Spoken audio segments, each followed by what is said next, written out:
లులు మాల్కు కూటమి ప్రభుత్వం ఇష్టం వచ్చిన చోట్ల స్థలాన్ని కేటాయించిందన్న వైసీపీ ఎమ్మెల్సీ బొత్స వ్యాఖ్యలకు మంత్రి లోకేష్ కౌంటర్ ఇచ్చారు. తాము కేవలం టీసీఎస్ కాగ్నిజెంట్ కు మాత్రమే రూపాయికి స్థలం ఇచ్చామని, వేరే కంపెనీలకు రూపాయికి స్థలం ఇచ్చినట్లు నిరూపిస్తే రాజీనామా చేస్తానని లోకేష్ అన్నారు.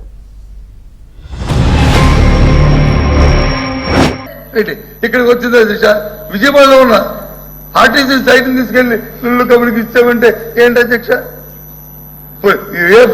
ఆప్షన్ ఇవ్వచ్చు కదా, ఇవ్వండి. మేము ఎన్నోబీట్ మాల్ పెట్టాం వైజాగ్ లో, దానికి ఇంకా 22 ప్రారంభం అవ్వద్ది.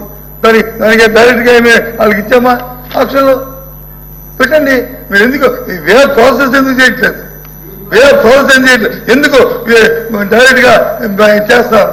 డైరెక్ట్ గా ఉల్ఫా కంపెనీ దానికి ఎకరం రూపాయికి ఇచ్చేస్తారంటే ఏంటిది?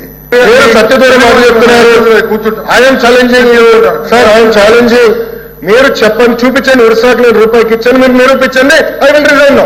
I'm ready to resign. I'm challenging. I'm ready to resign.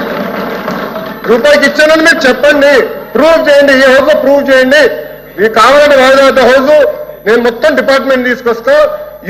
You prove 1 రూపీకి ఇచ్చాను. Only 2 companies, TCS, Cognizant. ఇవ్వచ్చా ఇవ్వకూడదా? దయచేసి మీరు చెప్పండి సార్.